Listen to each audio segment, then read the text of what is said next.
Next topic, dipole in a uniform electric field. हम dipole लेंगे किसी uniform electric field. Dipole means equal magnitude and opposite charges places some distances. तो हम एक uniform electric field ले रहे हैं जो इक्वल डिस्टेंसेस के जो इलेक्ट्रिक फील्ड लाइन दिखाएंगे वो इक्वल डिस्टेंसेस पे। E is denoted the electric field, this is the uniform electric field. ठीक है, अब इस यूनिफॉर्म इलेक्ट्रिक फील्ड में कोई डाइपोल हम रख देते हैं। मान लो एक पॉजिटिव चार्ज है और एक नेगेटिव चार्ज है। ध्यान सुनिएगा इसको। हम इसको ए पॉइंट ले लेते हैं, इसको हम बी पॉइंट ले लेते हैं। ए पॉइंट पर negative charge Q, B point पर पॉजिटिव चार्ज। अगर इनके बीच का कुछ डिस्टेंस हो, स्मॉल डिस्टेंस हमने मान लिया ये कितना है 2a है, 2a स्मॉल डिस्टेंस पे रखेंगे। चूँकि अगर देखें तो ये डाइपोल इलेक्ट्रिक फील्ड के साथ कुछ एंगल बना रहे हैं। देखो कितना एंगल बना रहे हैं, थीटा एंगल बना रहे हैं। मान लीजिए इसका ये सेंटर पॉइंट O है। तो चूँकि डाइपोल इलेक्ट्रिक फील्ड के साथ है तो इस पर एक फोर्स लगेगा। इस पॉइंट पर Q इंटू ई, कितना फोर्स लगेगा Q इंटू ई, ये फोर्स लगेगा। चूँकि ये नेगेटिव चार्ज है तो फोर्स की डायरेक्शन अब इलेक्ट्रिक फील्ड की अपोजिट होगी। तो यहाँ पर फोर्स होगा minus Q into E. This is the force, आप पीछे पढ़ा चुके हैं। फोर्स इज इक्वल टू होता है Q इंटू ई। तो देखिए एक फोर्स लग रहा है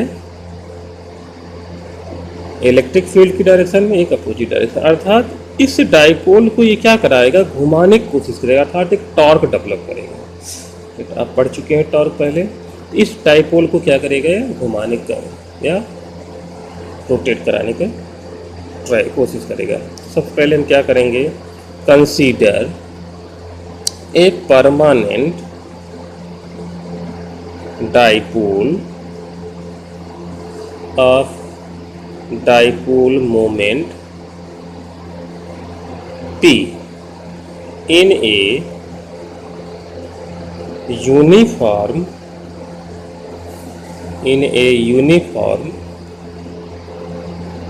external field E,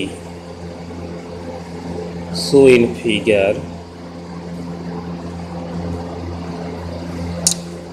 ठीक है, there is a force QE on Q and a force minus QE on minus Q charge। ठीक है, the net force on the dipole is 0। Dipole पर जो नेट फोर्स होगा वो क्या होगा, 0 होगा। ठीक है, क्योंकि जितना फोर्स क्लॉक लगेगा उतना एंटी क्लॉक, तो क्या करेगा, इसको रोटेट कराने की कोशिश करेगा। तो यहाँ पर हम लिखेंगे क्या, the torque is independent on the origin, then a torque is generated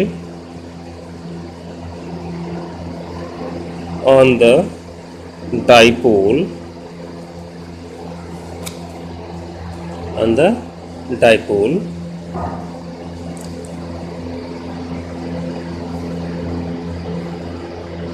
we know that torque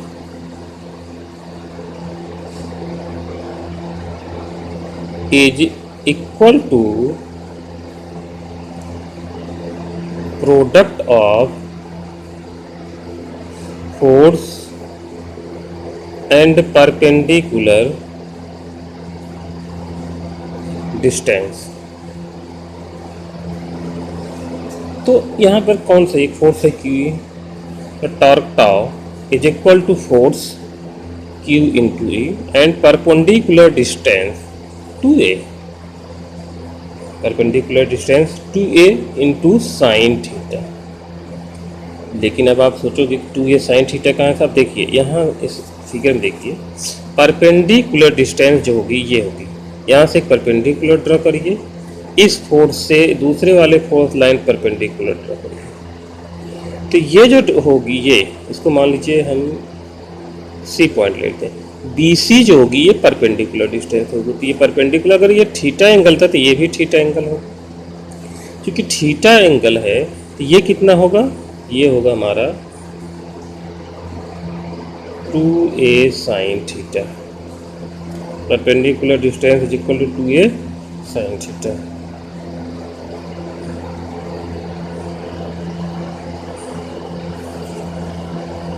हमारे पास परपेंडिकुलर देखिए, क्योंकि हमें पता है sine theta is equal to perpendicular B C upon A B, तो हमको B C is equal to क्या आ जाएगा, A B sine theta, A B की वैल्यू कितनी है 2a sine theta, this is the B C is the perpendicular distance. Torque हमारा क्या हो गया, torque is equal to force कितना है Q इंटू बी सी, तो बी सी की वैल्यू अगर आप पुट करोगे तो QB into 2a sine theta, ये आ गया। अब चूंकि Q2QA E साइन थीटा, तो 2QA हमको पता है 2QA is equal to P, पढ़ चुके हैं, this is the dipole moment, तो tau is equal to PE sine theta, चूंकि tau is equal to P vector cross E vector, this is the cross product, this is the cross product, इसको क्या लिख सकते हैं PE sine theta. Then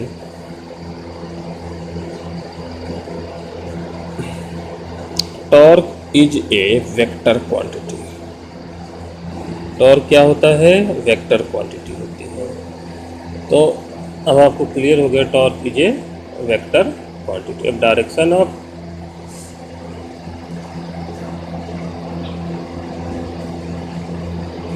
this is the vector quantity. यहाँ पे एक point और हम डिस्कस कर लेते हैं,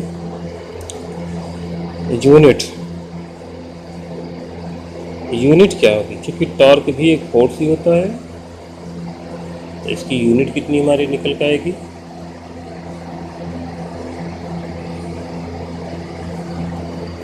P की अभी हमने पीछे निकाला था, यूनिट इसकी होती है coulomb metre, and electric field की हमारी क्या हुई थी, electric field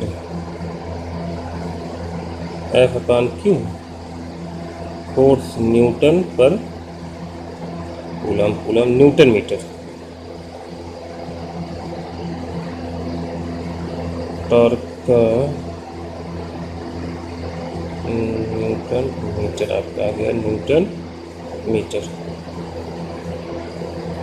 force into displacement, this is the unit is equal to newton metre. अभी आ गया।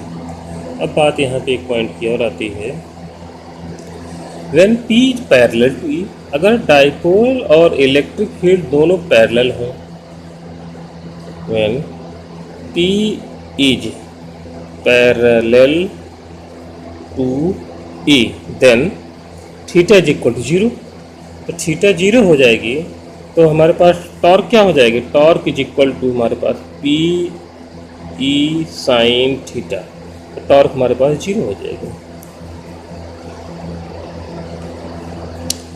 अर्थात कहने का मतलब हमारे पास जो टॉर्क डेवलप होगा वो क्या होगा, 0 होगा।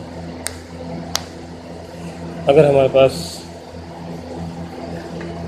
एंटी पैरेलल होगा तो भी 0 होगा। When P is anti parallel to E, पहला केस में ले लेते हैं, when P parallel to E, dipole has net force in the direction of increasing, when P is parallel to E, the dipole has a net force in the direction of increasing field. Second point, when P is anti-parallel